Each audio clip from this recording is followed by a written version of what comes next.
This is a problem from chapter 14. It's on page 528. It's problem number 17. And we're supposed to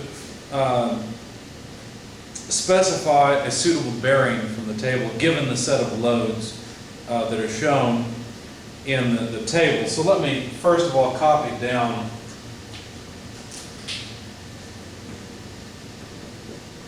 what's given. The radial load, which we call either R or P. I don't recall what we call it in this book. I think R. The radial load R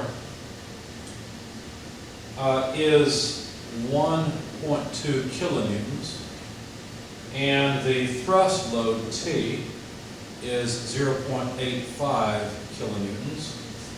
The speed is 860 RPM, and the design life in hours is 20,000 hours. So we're supposed to select a suitable bearing that can take this abuse for this long. So the radial load is just coming in. If you look at a bearing like this, so here's the ball bearing, if you will.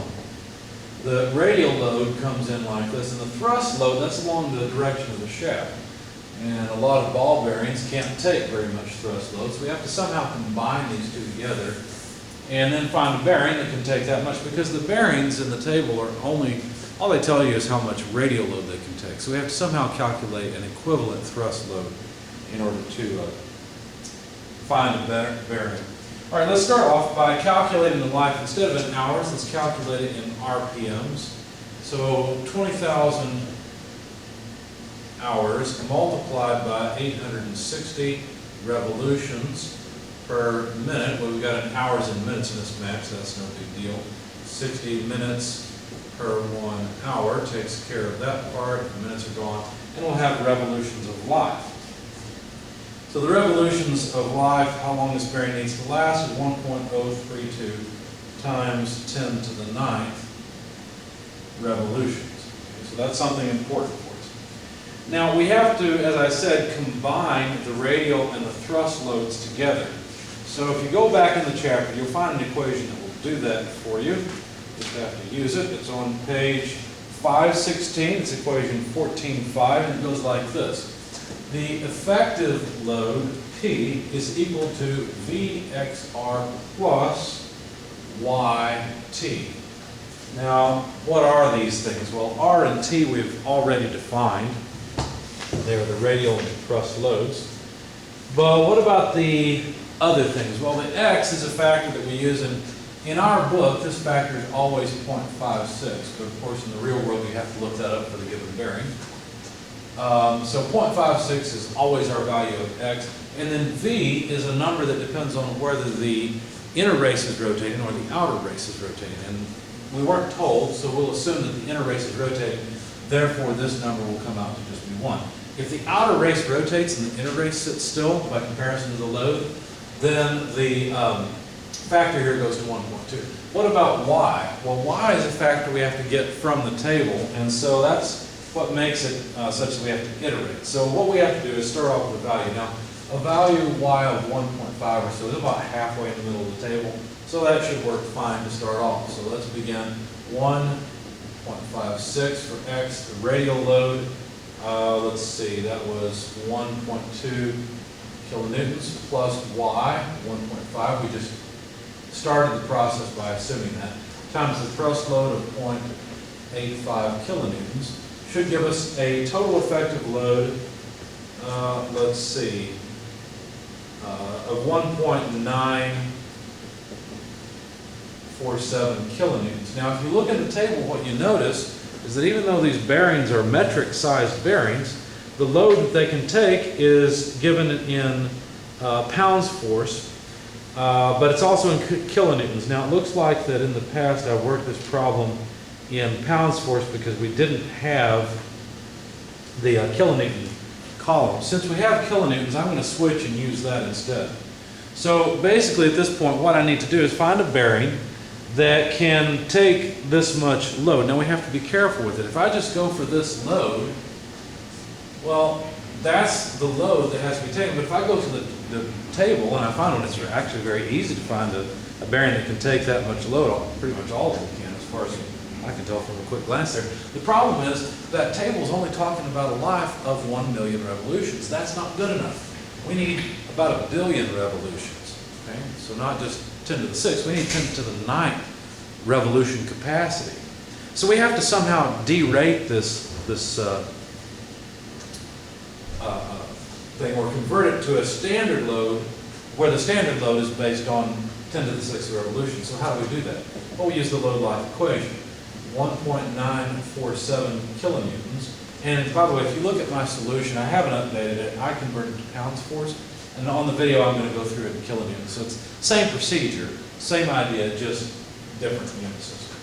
Same equations as well. So the load is 1.947 kilonewtons, and the life is 1.032 times 10 to the 9th. The standard life is 10 to the 6th.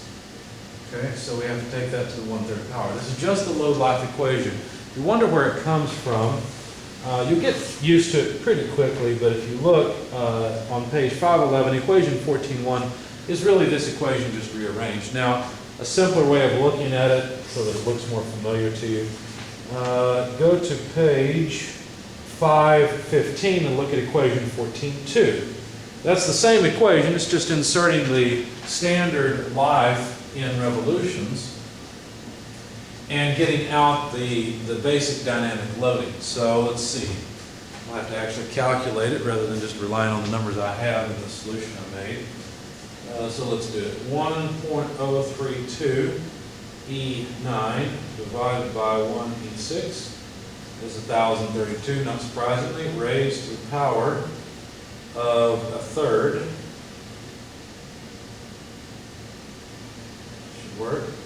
So I've got a factor here, it's 10 point some odd, 10.1 or so. So multiply by the load, 1.947, and I get 19.6, actually 8 or so kilonewtons. So I need a bearing that can take 19.68 kilonewtons, even though I'm only going to load it with an equivalent load of 1.947, because I want it to last a lot longer than 1 million revolutions. I want it to last 1 billion revolutions. Okay? So I need to find a bearing that can take that kind of load. So if I go into the table, before I chose a 6207, let's see if I can choose that again this time. The problem is my solution is based on numbers from the last edition of the text, and so some of the variants may not be here, or it could be that the numbers did change just a little bit. I see a 6205, there it is, 6207. 6207 on page 512, if you're following along, look at table 14.3, and it's, let's see, 1, 2, 3, 4, 5. It's 5 up from the bottom. It's near the bottom row on page 512. So if I look at the basic load ratings, I'm interested in the dynamic load rating in kilonewtons. Well, this one can take 25.5 kilonewtons. Now that's fairly far above what I need, and in my solution, apparently it's based on the last edition of the text, like I said, because I converted it back after choosing the 6207, and it could take 19.79 kilonewtons in that edition. Why it's changed, I'm not certain, but that bearing, that 6207, looks like it's a bit oversized now. It's maybe a bit more than I actually need. Now, that doesn't mean I can't use it. I could use it because it could take the load, and most likely I'd end up just fine. So anyway, what I'm going to do is choose a different bearing, mainly because I'm trying to go through the iterative procedure so you can see how that works. So if you're looking at the solution, just understand it's from the old version of the text, and the numbers have changed in the table, plus I was converting to pounds force rather than staying in kilonewtons. So let's just continue this solution in the new version of the book. So if we look in the book, let's see, we're looking for a basic dynamic load rating of at least 19.68. I don't want it too far oversized. And it looks like a 6206 is pretty close. It would take 19.5 kilonewtons, but that's not good enough. I need something larger. It looks like I may be stuck with the 6207. Let's see, I don't see anything closer. So yeah, I'm stuck unless, let's see, how about the next page? Yeah, those are even larger. Okay, so numerically, I'm going to choose the 6207 with a basic dynamic load rating, which is very different from what it was in the last version of the text. So it's 25.5 kilonewtons. And just as a note, I'll need this anyway if things work out, the basic static load rating for the 6207 is 15.3 kilonewtons. Okay, now the procedure to go through this and make sure that this bearing will solve, or will work for our problem, the procedure's on page 517, so you should go there and look at it. It's in a little box off to the right, upper middle portion of the page. The procedure says, assume a value of y from the table. We've already done that. That's the 1.5. Compute the equivalent load P. We've already done that. Compute the required basic dynamic load rating. We did that. That's where the 19.68 came from. Select a candidate bearing having a value of basic dynamic load rating at least equal to the required value. We've done that for the selected bearing. Determine the basic static load rating. That's step 5. We've done that. Compute. Here it is, step 6. We're finally there. Step 6. Compute the ratio of the thrust over the basic static load rating. So the thrust is 0.85 kilonewtons over 15.3. Now the kilonewtons cancel, and so this is a dimensionless thing. So let's see, 0.85 divided by 15.3 gives me 0.056 or so. The 5s continue forever. Okay, from table 14.5, determine E. So you look on page 517, go up to table 14.5, it's at the very top. And what we have to do is use the T over C naught, because there are columns of T over C naught, to figure out the value of E. Now, we're probably not going to find 0.056 in this table. We will probably have to interpolate. So let's do that. So 0.056, let's see, looks like, oh, we got lucky. If you look in table 14.5, T over C naught of 0.056 is actually in the table, so E is easy to read off. It's just 0.26. Going back to the procedure, step 8. If T over R is greater than E, well, what's T over R? We haven't computed it yet. T over R is the thrust load over the radial load. It's 0.85 over a radial load of 1.2. So let's see what that comes out to be. 0.85 over 1.2 gives us 0.71 or so. It's 0.08 if we need to know that. If T over R is greater than E, yeah, it is. It's greater than E.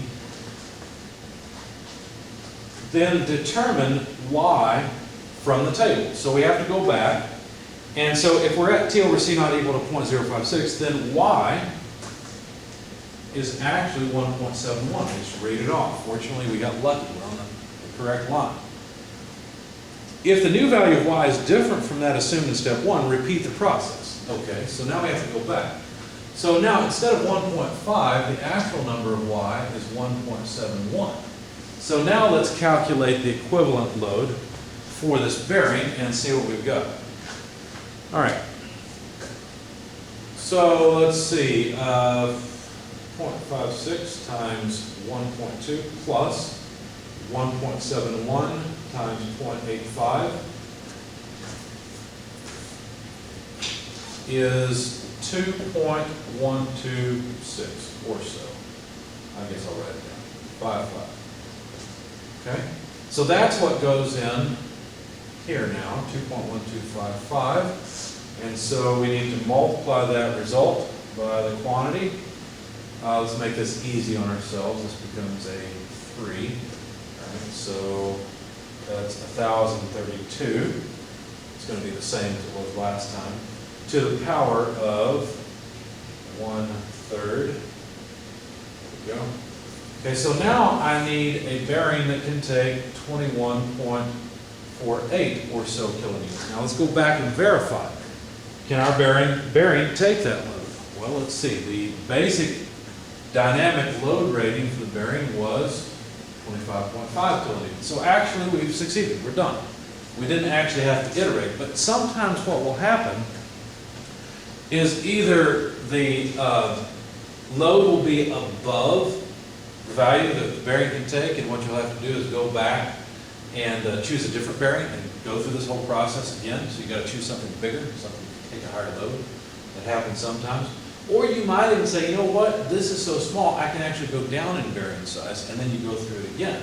Now, in our particular case, there's nothing really nice between about 19 and 25. So we'll stick with the 6207 bearing, and there's our result.